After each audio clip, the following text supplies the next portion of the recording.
Biglaan yata yung uwi mo. Gusto ko sana ko yung sorpresahin ni Abby.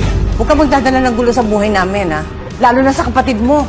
Bira ako makakuha ng case na babae ng loloko. Kapag ang babae naghanap ng iba, emosyonal ang pinanggagalingan yan. Hello? Asan ka na? Sumal ka na ba? Oo, tatawagan na lang kita pagkatapos ha. May rason kung bakit nagsinungaling sa akin si Juliana at aalamin kung sino talagang totoong kabit niya.